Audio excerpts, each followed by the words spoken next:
नमस्कार, बहुत स्वागत है आपका न्यूज़ 18 के डिजिटल प्लेटफॉर्म पर। मैं हूं आपके साथ अंशिका पाठक। ईरान पहली बार हॉर्मुज खोलने के लिए तैयार हो चुका है। ईरान ने अमेरिका से समुद्री नाकेबंदी हटाने की भी अपील की। न्यूयॉर्क टाइम्स ने 3 ईरानी अधिकारियों के हवाले से ये जानकारी दी है और रिपोर्ट्स के मुताबिक ईरान ने अमेरिका को बातचीत के लिए रविवार को एक नया प्रस्ताव दिया था। इसमें मुख्य रूप से 3 शर्तें थी। अमेरिका इजराइल के साथ चल रहा युद्ध खत्म हो और आगे हमला न करने की गारंटी मिले। दूसरा, फिर अमेरिका की समुद्री नाकेबंदी हटे, हॉर्मुज खुले और जहाजों की आवाजाही फिर से शुरू हो। तीसरा, सबसे आखिर में परमाणु कार्यक्रम और यूरेनियम संवर्धन जैसे विवादित मुद्दों पर बात हो। हालांकि ट्रंप इस प्रस्ताव को मानने को तैयार ही नहीं है। कुछ रिपोर्ट से बता रहे हैं कि ट्रंप सरकार का मानना है कि अगर बिना परमाणु कार्यक्रम का मामला सुलझाए बिना हॉर्मुज खोला तो बातचीत में अमेरिकी पक्ष कमजोर हो जाएगा। इसीलिए दोनों का हल एक साथ ही निकाला जाना चाहिए। ट्रंप ने 2 दिन में दूसरी बार ईरान का प्रस्ताव ठुकराया। दरअसल पिछले कई हफ्तों से ईरान और अमेरिका के बीच पाकिस्तान के जरिए प्रस्तावों का आदान प्रदान हो रहा है, लेकिन परमाणु कार्यक्रम से जुड़े अहम मुद्दों पर अब तक सहमति नहीं बन सकी है। अमेरिका की मांग थी कि ईरान 20 साल तक अपना परमाणु कार्यक्रम रोक दे और अपने पास मौजूद 440 किलो समृद्ध यूरेनियम सौंप दे। ईरान ने इन मांगों को बहुत ज्यादा और अनुचित बताते हुए मानने से इनकार कर दिया था।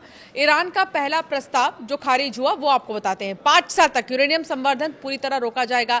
उसके बाद 5 साल तक बहुत कम स्तर पर सिर्फ नागरिक उपयोग के लिए संवर्धन होगा।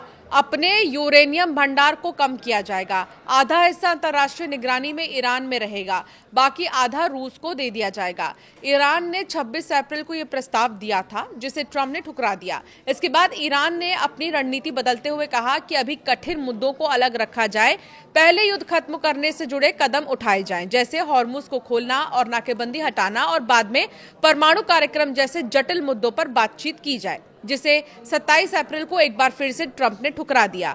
पिछले 24 घंटे के 5 बड़े अपडेट्स अब जल्दी से आपको दे देते हैं। तीसरी बार पाकिस्तान पहुंचे ईरानी विदेश मंत्री। ईरान के विदेश मंत्री अब्बास अराक्ची मंगलवार सुबह रूस की अपनी यात्रा खत्म करने के बाद इस्लामाबाद पहुंचे। पिछले 48 घंटों में ये उनका तीसरा पाकिस्तान दौरा है। पुतिन से मिले ईरानी विदेश मंत्री। ईरान के विदेश मंत्री अब्बास अराक्ची ने रूसी राष्ट्रपति व्लादिमीर पुतिन से मुलाकात की। दोनों ही नेताओं के बीच में रणनीतिक रिश्तों को और मजबूत करने को लेकर चर्चा हुई है। रूस ने यूएस इजराइल हमलों की आलोचना की है। रूस ने कहा है कि ईरान पर अमेरिका और इजराइल के हमलों के दूरगामी असर होंगे। मॉस्को ने इसे अंतर्राष्ट्रीय व्यवस्था के लिए गंभीर कदम बताया है। फ्रांस बोला कि ईरान नरम पड़े तभी निकलेगा हल। फ्रांस ने कहा है कि अगर जंग खत्म करनी है तो ईरान को बड़े समझौते करने होंगे और अपने रुख में बदलाव लाना होगा। जर्मनी ने अमेरिका की रणनीति पर सवाल उठाए हैं। जर्मन चांसलर फ्रेडरिक मर्ज ने कहा है कि ईरान के सामने अमेरिका कमजोर दिख रहा है। उन्होंने वॉशिंगटन की रणनीति पर सवाल उठाए हैं। अमेरिका और इजराइल के हमलों में ईरान में 50 से ज्यादा हॉस्पिटल्स को नुकसान पहुंचा है। स्वास्थ्य मंत्री मोहम्मद जफर गांधी ने कहा है कि इस युद्ध के दौरान करीब 240 बार हॉस्पिटल और इलाज से जुड़े केंद्रों पर हमले हुए हैं।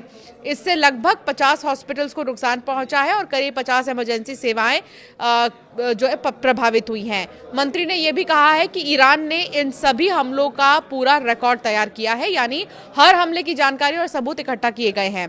अमेरिका ईरान बातचीत में बात कहां फंस रही है, आप इसे समझिए। पहला तो परमाणु कार्यक्रम। अमेरिका चाहता है कि ईरान अपना परमाणु कार्यक्रम पूरी तरह बंद कर दे, लेकिन ईरान कहता है कि अगर रोक लगानी ही है तो वो ज्यादा से ज्यादा 5 साल के लिए ही होगी, हमेशा के लिए नहीं होगी। दूसरा, यूरेनियम का भंडार। अमेरिका चाहता है कि ईरान के पास मौजूद 400 किलो एनरिच्ड यूरेनियम अमेरिका के पास आ जाए। ईरान ने इस मांग को साफ तौर पर ठुकरा दिया है। तीसरा, हॉर्मुज का खोलना। ईरान कहता है कि जब अमेरिकी सेना हटेगी, अमेरिका उसके बंदरगाहों पर लगी पाबंदी नहीं हटाता, तब तक वो इस समुद्री रास्ते पर रोक बनाए रखेगा।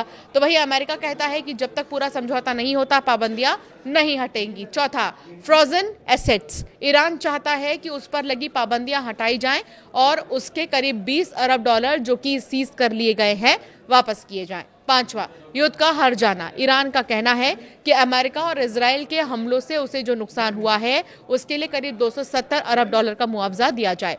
छठा, रीजनल इन्फ्लुएंस। अमेरिका चाहता है कि ईरान अपने सहयोगी समूहों जैसे हिजबुल्ला और हमास को समर्थन कम करे और अपने मिसाइल प्रोग्राम को भी सीमित करे। ईरान इसके लिए तैयार नहीं दिखाई दे रहा है।